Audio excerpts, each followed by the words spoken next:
Shoot,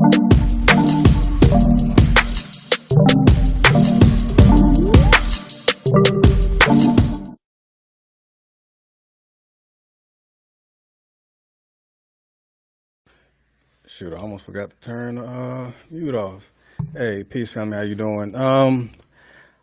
I wanted to get on because I'm very interested with learning from you guys today. For those that do not know, I'll put it on the screen. So, happy National Black Business Month. So, what I'm interested in knowing for those who are either in business, I want to know what's your top five. If you're not in business, I'm interested with knowing uh, from you, what do you feel the top five things to where Black businesses can improve? One thing that I don't want to hear, which we already always hear, oh, they can improve on customer service. Let's leave that alone. We've heard it before. So now let's discuss and develop new ways of improvement. So again, if you're watching, go ahead and start your watch party. You already know the deal. Go ahead and start your watch party. If you have already started your watch party, go ahead and put in the comments section done, just so we can always build this digital relationship. Today, let's allow this conversation to be interactive, because I don't want to just sit here and talk to myself. I would much rather not. But I can. But again, I choose not to. And this can be as interactive as you make it. So if you're interested with coming in the live, go ahead and put in the live interested, and then I will email you your invite link, and then you'll come in and you're able to speak your piece as far as what do you feel your top five things that you need to improve your business. One thing that I am interested with doing, if someone is interested with doing a audit, I will audit on right here, live and direct. I will audit your website. I will audit your social media. Everyone will be able to see your social media. I'll do the screen share, and I'm looking at your Facebook, your Instagram, your Twitter, all of the social platforms that you do have. I will get on there and I will look at it, just so we can see where you can improve from a marketing perspective. But I'm interested with hearing from you. What are your top fives? And already we have 10 people in the room, so I know I'm not speaking to myself, and I'm looking at people that I know that have businesses. So I'm interested with hearing, what are your top five things that you need to improve your business? I know for the people that are in the room, there are needs for those businesses. So I'm interested with knowing, what are your top fives you need for your business? And if you put that in the chat, I'm able to look at it. I can even go and look at your social media. And if you're having problems or issues with social media, I'll even do a audit right now to look at your social media and let you know how you can improve, if marketing is one of your things that you say are a part of your top five. So I guess I will start it off. Again, I see people in the room, so obviously you're here. So again, start your watch party, and let's go ahead and begin this conversation. Let's begin this talk. For me personally, since I have to start because no one's saying anything right now, I know my top five for me is improving on my time management. For me, time management, I'm not going to say it's a struggle, but it is something that I know I can do better in, even though I'm in a lot of places. I do a lot of things, and I do a lot of selfless things as well. But I need to manage my time in the things that I do, and my resources. I need to sometimes be resourceful for myself, and put the things that I know that I need to do on a calendar, just so I don't forget.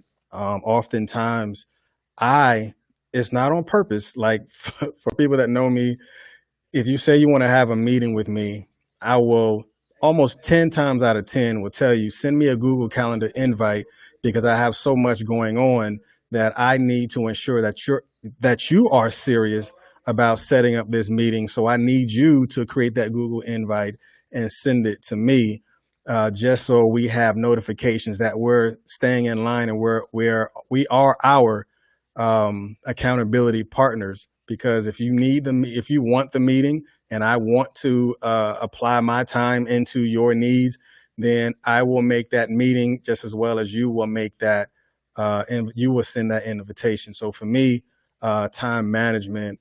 Also, let me see what else I know that I can improve on.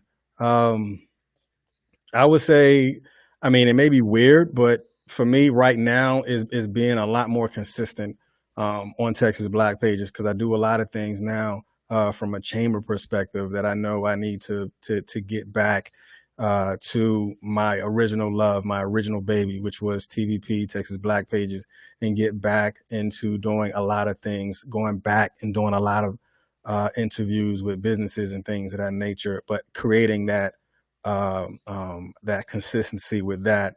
I would say number 3 is balance.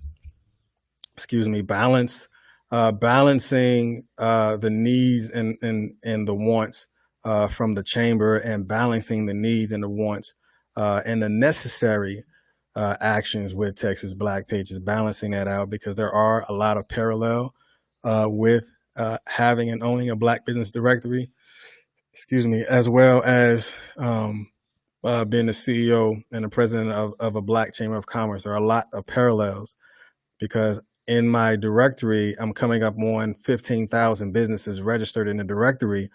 But from a chamber perspective, we have 67 members. Even though we started in February, having 67 members since February the 15th is a lot. But right now, I'm drawing some, I'm not gonna call it issues, but I'm drawing. It's kind of complex right now with developing that balance.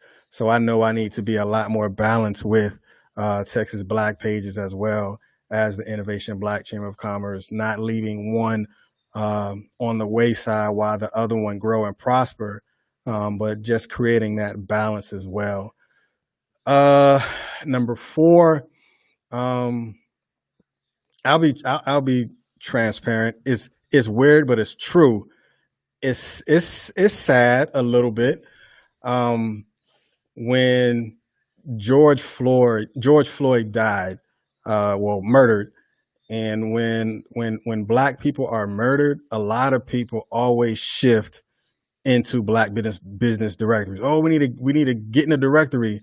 You knew about Black business directories before the killings, but when they kill Black people tend to lean more towards Black business directories, as they always say, oh, we need to support Black businesses. But the directory been around for a long time, but now you want to support. I'm cool with it. Honestly, profit-wise, there are a lot of profit happens in the Black business directory when they begin to kill more Black people. It's sad, but it's true. I see every time someone goes inside Texas Black Pages and they register, of course, I get that registration email. But if they email another member, if they email a business in a directory and they're looking for something, I get that email as well. Well, I'm able to see what they're looking for. So it's sad, but yeah, Texas Black Pages, I make more money when they're killing us, but we're coming together. That's the plus of it. We're coming together, seeking out Black business intentional in order to support Black business as well. Again, it's a sad truth, but it is true as well. So for me, creating other avenues to develop more streams of income and being consistent with it. But what does that mean to me and for me? I make money not just from a subscription-based business model, but also the advertising upsell as well. Creating videos, creating content, creating interviews, getting on the road. I'm not on the road a lot like I was when I started Texas Black Pages, but I'm not saying that I want to get back on the road, because trust and believe, that's a lot of traveling to build Texas Black Pages. But there were a lot of relationships that was developed from building those relationships. So again, what I'm interested in, I see Miss Phoenix J. Mirage, she said marketing is number one of her top 5 that will improve her business. So then for me, I will ask you, is it marketing or is it branding? You know, you have to look at, is there a healthy balance between the two? Because your marketing, not necessarily, your marketing may have a branding component, meaning is my brand to the point to where they know it's me without my face on it? Is your logo recognizable to where even if you don't have the wording or the text on it, can you could people understand that that's you when you're marketing? Like what I teach, and I know I've said it before for those that have heard it before, your branding is your push and your marketing is your pull. And what that really means is McDonald's has the golden arches. They push the golden arches so much that you don't have to have the word McDonald's under it, because they branded the golden arch so strong and so powerful that they don't have to add the word McDonald's anymore. The same thing as far as Nike go. When Nike first came out, the shirts that they used to sell was the word Nike, Nike, and the swoosh. The swoosh, they branded that so hard and so powerful that it was like, okay, we've pushed this so much and so hard. Now let's create an additional stream of income. So they separated the two and they started selling shirts that had the word Nike on it. I mean, especially for those that used to go to the SWAT meet and you get this, you're getting ready for school and you want your parents to buy the shirt that has the word Nike on it. And that is another way they begin to brand that Nike. And then the next shirts that came out was the big swoosh. So they started selling the swoosh as well as they started to sell the word Nike. So then if you look at the transition with their branding and their marketing, then they started selling the swoosh with Just Do It under it. So they branded the Just Do It and the swoosh so hard that what did they do after that? They split it again and develop another stream of income. So then they start selling shirts that have Just Do It on it. Didn't even have the word Nike or the swoosh on it because they branded Just Do It so strong that they can just sell that shirt that has Just Do It on it and people can identify that as a Nike product. And the same thing with the swoosh. The swoosh didn't stay large. It went very small and they placed it on your polo tees. A simple green, red, black shirt with a swoosh on it. Why? Because they branded that large swoosh long enough. It's like propaganda. They branded it long enough to shrink it and then sell more material instead of try to sell you on buying a product with the large swoosh on it, because you have already been branded psychologically to know and understand. I don't have to see the word Nike to know that's a Nike product. So the same thing with your business. Is your logo or is your branding so strong that whatever you market, people are going to be drawn to it by your branding? Again, your branding is your push and your marketing is your pull. What draws them in? What is going to get them to want to do either more business with you, or what is going to get them to go where you're trying to persuade them to go, whether it's to your event, whether it's to your website, whether it's to your social media platforms. That is how you're going to get people to to get your logo to be influential. That's going to allow you to go to be in certain places, and people are going to come because they're going to be drawn to it. Because after that, then it's going to be the experience that they've gained after they have gone to where you have influenced them to go. That is the game when you're doing your branding and your marketing. I'll teach a whole branding and marketing class. For me, is really going to develop something. So as you say, marketing is one of your top five. So then what's your top two? What's your top three? What's your top four? And what's your top five? Again, for those business owners that's here, I'm looking to I'm wanting to know, what are your top five? Again, if you're interested with coming in on a live, just let me know and I'll send you the link, and then I'll pull you in. But I just wanted to come in. Just it was on my head, but I needed to get it out because I'm interested with knowing what it is I'm working. That aspect of branding and marketing, I've stepped it up, so new things are coming. Okay, now when you do that, so my advice for you is separate those two. Separate those two and draw your own outline. What are you branding and how are you marketing?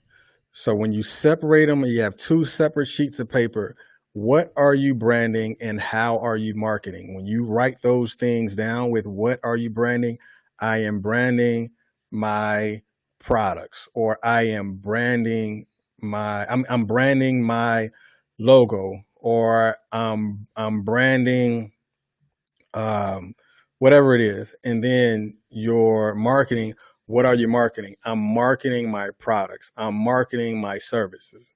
I'm marketing my event. I'm marketing, this, and that.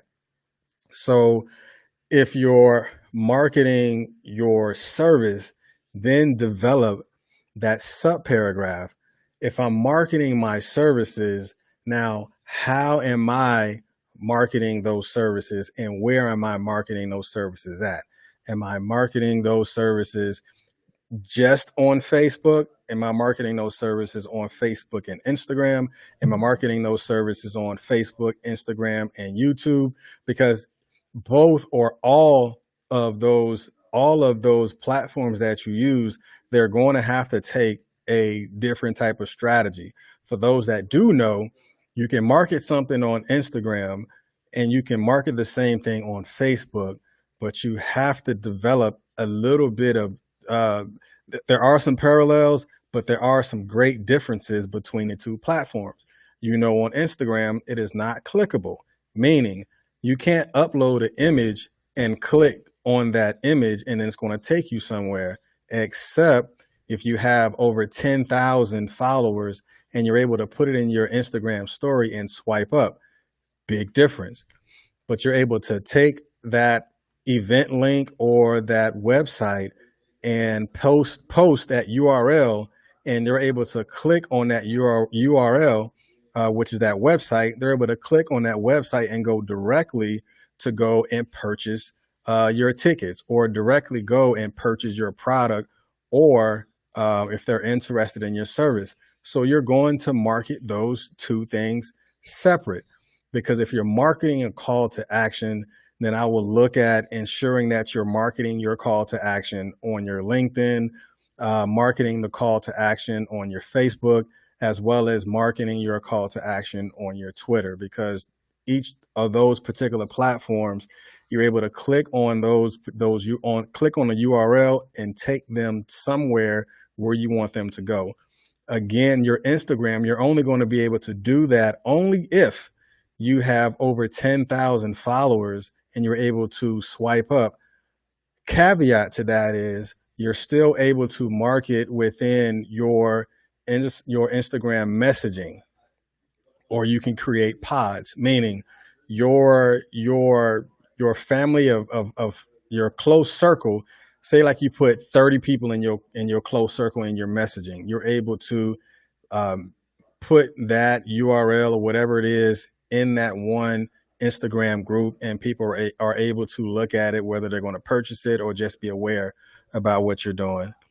Sounds like I need to improve on marketing on different platforms. I would say yes. Before you improve on marketing on different platforms, I will make sure that one, you develop your how. how do I want to get this message out? How, meaning, am I going to do a call to action, or am I going to just create an awareness about what's going on? Creating an awareness with your marketing, sometimes that work a lot better than your call to action. Why? People are lazy, to be honest. People are lazy and they're going to do what they want to do anyway. So you have to create that balance between, am I going to just allow you to be more aware about the who I am, or am I going to be allow you to be more aware about the services that I offer? Meaning, I'm not asking you to come patronize my services, but I am asking you to learn something. That is where you begin to develop that value proposition. If people see value in the information that you're giving them, then they will personally see the value in the proposition of learning, and then they're going to come behind and patronize your services, because the value proposition in the workshop, or the value proposition in the content that you were giving out, or the content that you were complimenting them with learning with and on and from, they're going to go and buy into your program because they've seen value with it as well. So, okay. So again, today, again, the main thing I'm interested with knowing, what are your top 5 things that you feel that you need to improve on your business? Again, Miss Phoenix J. Mirage, she said the one thing that she needs to improve on is her marketing. But my caveat to that is it your marketing or is it your branding? Ensure that you understand the difference between the two and look at how you're doing each one of them. Do you have a logo that makes sense? Do you have a logo that's clear and concise, that's to the point, and you know exactly what it is? Is your logo being seen on your images? Meaning, if you're putting out an image, like say you go to an event, say you go to a book bag drive, and you take a photo of you and your group at the book bag drive, are you actually putting your logo on that image before you upload it? If not, you're just posting. That's not marketing. It's not branded. It has nothing to do that's going to get people to know, oh, that organization is out and doing this, because there's no type of branding on and within that image itself. She says she need an assistant. Okay, an assistant is always good. With that, from an assistant perspective, there are plenty of VAs out there, which is virtual assistants that's going to be able to location. So you feel location is going to improve your business. Okay. Everyone has a need. So if location is your need, definitely look at where do you feel location is going, what location is going to improve your business? What side of town? What road? Are you going to be able to sustain that building if you're having, if there's profits coming in that is going to pay for the location that you seek? Because if you already make enough profit that could actually pay for the location that you desire, then that's a no-brainer. Go ahead and get into that location, because you already have the revenue that's going to assist with ensuring that location will actually work for you. If that location is 5,000 more than what you have right now, do you have enough clients that is going to pay for the 5,000 plus? Because you're going to have utilities you're going to need to deal with, water, sewage, all that additional stuff that happens. You're going to have that solid responsibility as well. So it may just not, there are more things that comes along with location than just location.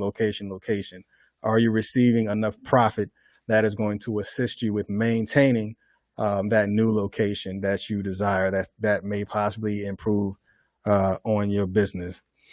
So again, we have Miss Phoenix. She has her two things. She needs an assistant or a VA, which is virtual assistant, and she has marketing that would help and assist improving on her business. And Miss Sandy Johnson, she said location, location, location. I guess that's number 1, 2, and 3. So then what's number 4 and what's number 5? Again, just looking at seeing where we are as far as business. I don't talk about new norm type stuff. It's really about your transition. What's your transition?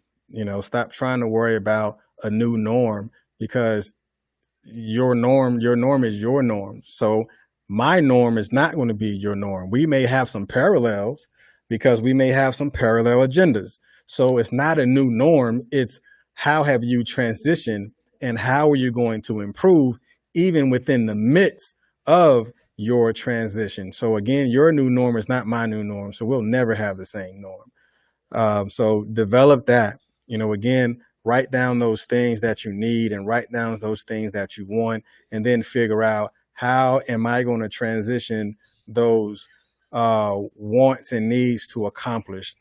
Because oftentimes, like I used to tell my son, if your goals outweigh your accomplishments, then you haven't really done anything yet, because your goals are just ideas and concepts, things that you wish you had. But as you begin to accomplish those things, then you're getting things done, and you're less about the rhetoric and you're less about the meetings, but you're more about the work and getting those things done. So Miss Sandy Johnson, she said number 4 is public relations and number 5 is marketing. So if your number 4 is public relations, is that something you are doing, or you're looking for a PR that's going to do it for you? So if it is public relations for you, then you're going to have to look at what does public relations mean for your business. Do you or are you your publicist? If you are your publicist, then you need to write down what are your responsibilities with that additional hat that you're wearing as a publicist. Because where are you going to, you got the location, but then you're chopping up as a PR person. Am I doing my press release? Do I have the ability to send this press release to where it's going to go? Do I have the radio in my back pocket where I can send them an email, make a phone call? Do I know how to get it on a TV show? If I need to get it on a TV show, all of that stuff. That is where your publicist is really going to put it at. Do I know someone that is a blogger? Am I going to be able to put this on a blog site? The public relations. How do you relate to the public is where that public relation is going to go, and it's definitely going to put you in a whole lot of places, especially from that perspective. What say you, Ronnie? Okay.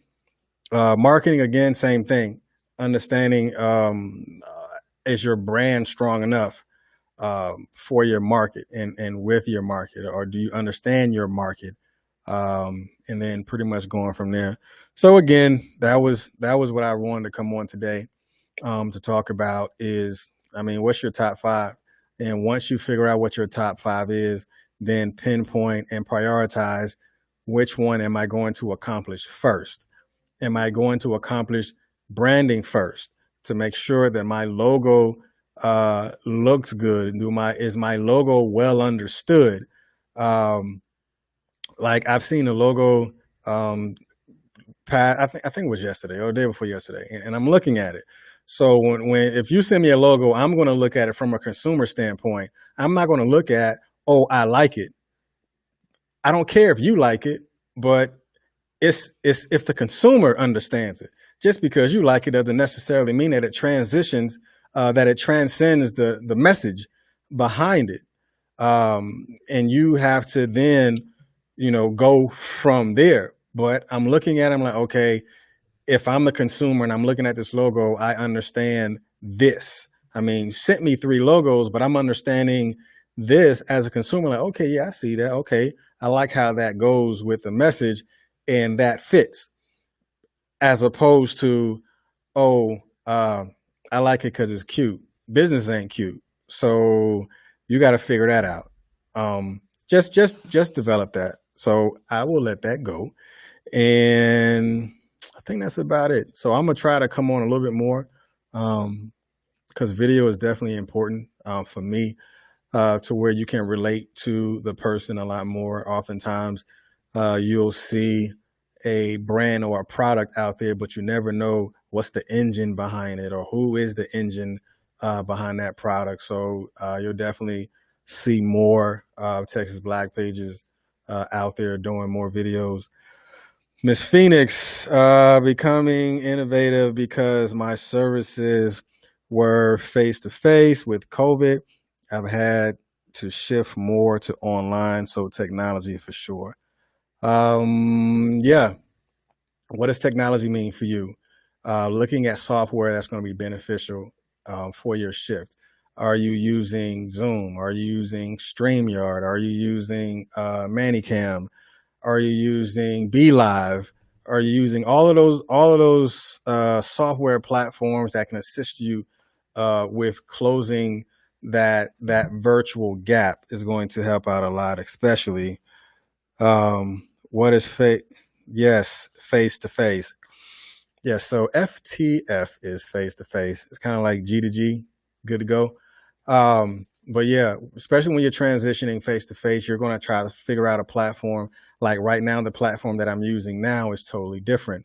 I was using StreamYard before, but I went and had a meeting when I was in Dallas, and someone put me onto a whole nother platform. I like this platform a lot better, and I'm going to show you why. This platform is fast, is smart. Yeah, so I'm just a watch. I can take it out. I can start this and take it out. Real seamless. Before with StreamYard, is real slow, and it takes up a lot of time to try to get it to process. So this platform works better for me. The only downfall about this platform that I do not like is this platform does not have a Chrome key, meaning I can't go and use my green screen on this platform because this platform is not made with the Chrome key. But if I want to go back and use the green screen, I have to go back to a StreamYard, or I have to go to a Zoom and use the Chrome key that is within that software to change my background. So, but in order for me to figure that out, I had to go and seek information in order for me to figure out what platform is going to be best when I close the gap, because I'm not having more of the face-to-face meetings, nor am I, I'm having less face-to-face meetings like I used to, because those who know Texas Black pages, I'm gonna jump out and I'm gonna have an event and I'm gonna bring people in. Yes, just started using StreamYard. StreamYard is good, and I'll tell you, don't be cheap. Don't be cheap. What does that mean? Pay for the service, because you want to brand your brand. So why continue to have the StreamYard logo on there or the StreamYard duck on there? That's not branding. You're branding for someone else. If that is a platform that you want to use, then invest into that platform and begin to brand your product. So if StreamYard is the platform that you want to use, invest into it and begin to brand your live platform. StreamYard can have up to 10 guests now, which is good. Before, StreamYard did not allow you to go from mobile to mobile, meaning start your StreamYard on your cell phone and send someone else that invite link, and you're able to go live from cell phone to cell phone. It didn't have that before. It was only from PC to cell phone. So they began to upgrade it a lot. So StreamYard is very good. But StreamYard has a lot of lag in it. Not that it won't work for you, but it is a good step for you to use in order for you to figure out that process and figure out how you're going to make your videos, well, your virtual platform a lot stronger. So I would definitely say stick with StreamYard until you figure it out, until you're able to advance and do certain things. As you can see, I've developed and I had to go and invest in different products, meaning I had to go invest into this microphone. I had to go and invest. I had to get a new laptop because I need a faster processor. I had to go invest into different lighting, and I needed more lighting just so I can change the way that the images look, and to set myself apart, not just from my peers, but to set myself apart from what and how I used to how my display or my visualization used to be overall. And I wanted to improve that sound. So then I had to go and buy a mixer. You know, I was going to buy an interface, but I found a mixer that had that interface that was a whole lot better. Just like with this, I can change it and you hear the echo because that's an interface. But with this mixer, I'm able to take that out and make it sound a whole lot better. So I had to invest into that. So if StreamYard is what you want, invest into the other products that's going to make your virtual platform sound and look a lot better. So now when people come out to your events, after you have had virtual events, they're going to come to those face-to-face events. Why? From the experience that you gave them in that virtual realm.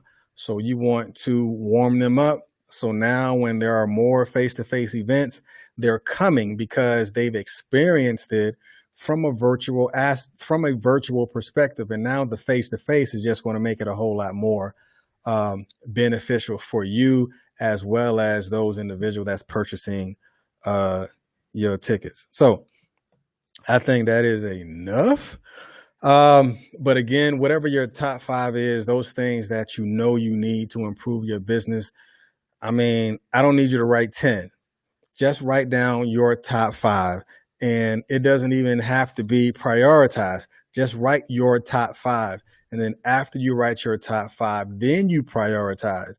Get it out of your head and put it on paper, and then prioritize which one are you going to develop first.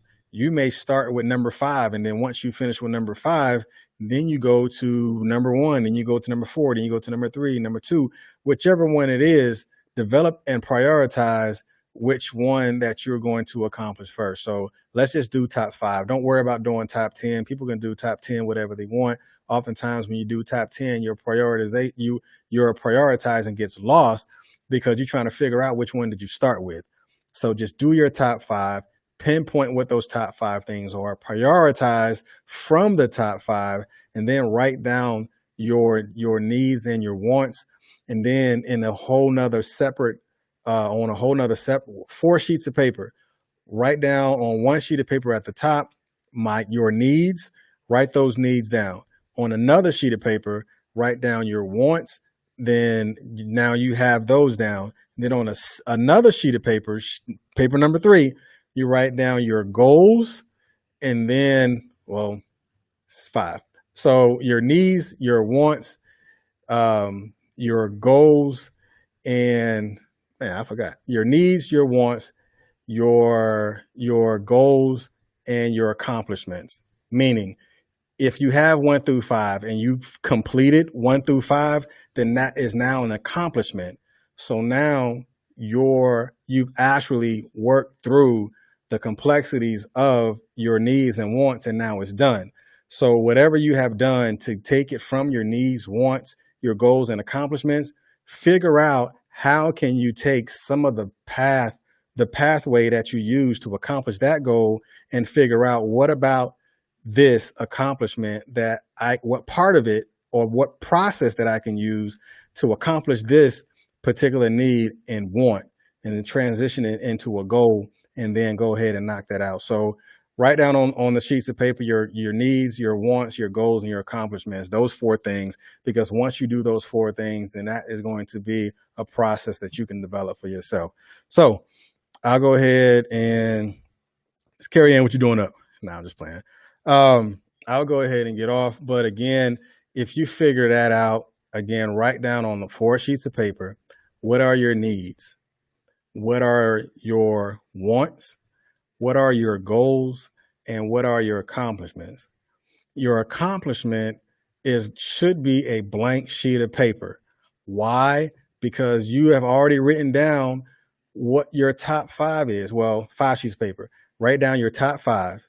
Then write down your needs, your wants, your goals, and your accomplishments. So how on that sheet of paper with your top 5, which one are you going to do first? And then you figure out which column which sheet of paper is it going to be in. And that last sheet again is going to be blank. It's not going to have anything on it until you have accomplished something from your top 5. So I'll leave it off with that. Again, go ahead and write those 5 sheets of papers down. Your top 5, your needs, your wants, your goals, your accomplishments. And I guarantee you, once you begin to separate those particular sheets of paper, you're going to get things done a whole lot different, because you're going to be a lot more strategic in your processing. Because if you should know your top 5 and your accomplishments at the end of that process, your top 5 should be the blank sheet of paper, and your accomplishments should have words on it. If on your top 5 is still full and nothing is lined out, you really haven't got anything done, because you haven't really accomplished it, because it's not on your accomplishment sheet yet. So figure that out. Your top 5: needs, wants, goals, accomplishments. Hey, you guys be blessed.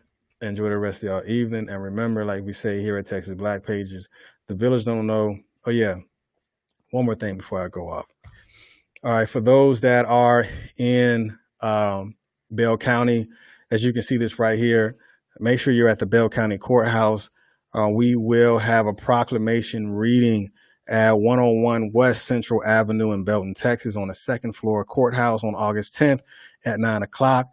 They will be reading a Black Business Month proclamation. So here in Bell County, it will be recognized from this August forward, from 2020 all the way until it no longer exists, which I doubt, will be National Black Business Month here in Bell County. So make sure you have you adjust your calendar or your timeline in accordance to this. August 10th at Bell County Courthouse at 9 o'clock, they will read a proclamation that in Bell County, it will be recognized as National Black Business Month. I've been working real hard with, the executive members in the chamber to where we have pushed the agenda. That's what it's about, especially from a chamber perspective. Who's advocating for you, even when you have no voice? You have a voice, but you have other people that should be voicing for you, even while you're continuing to do other things. So make sure you are invited. Make sure you come to the Bell County Courthouse as they read the proclamation for National Black Business Month in the county of Bell County, 254 counties, but there will be one countywide representing for National Black Business Month. So the Innovation Black Chamber of Commerce have inked this in Bell County will be National Black Business Month every August from this month forward. So what does that mean for you? For you event planners, you should say, okay, boom, what can I do for next year, August, for National Black Business Month? I see Carrie Ann in here. Carrie Ann can do a play for Black Business Month. I see Phoenix J. Mariah here. She can do some sort of Reiki special for Black Business Month for next year. That is how you look at things from a different perspective.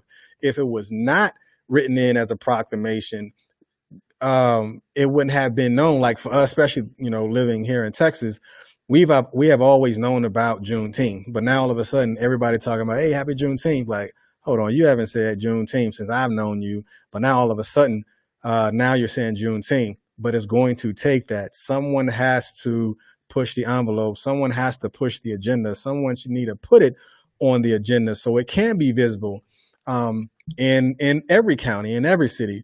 So make sure you're at the Bell County Courthouse, where we're going to be reading. Judge Blackburn is going to be reading the proclamation to designate every August this year forward as National Black Business Month in Bell County. I'll also give you a little tip. So we already got Killeen's proclamation, Nolanville's proclamation, Copper's Cove is doing a proclamation, Temple is doing a proclamation. Who else? Belton, we're hearing back from them. The mayor did reach back out, and Harker Heights, we're waiting on Harker Heights. So as we get all of these cities to recognize that August is designated as the National Black Business Month, but we need that at the local level, and that's what it's about. But again, you guys be blessed. Enjoy the rest of your evening. It is 10:16. I'm ready to get out of here and go home. But I wanted to get and sit with you guys and let you know too, sometimes you have to allow your thoughts to process. And as you begin to allow your thoughts to process, you have to seek clarity even through your process. Whatever that clarity is for you, that's your clarity. You can't judge someone else's clarity if your thoughts aren't clean or your thoughts aren't clear for yourself. Just like somebody trying to tell you about your business who don't even own the business, who've never even owned a business. Be wary of those people. I'm just saying. You guys be blessed. Enjoy the rest of your evening. And remember, the village won't grow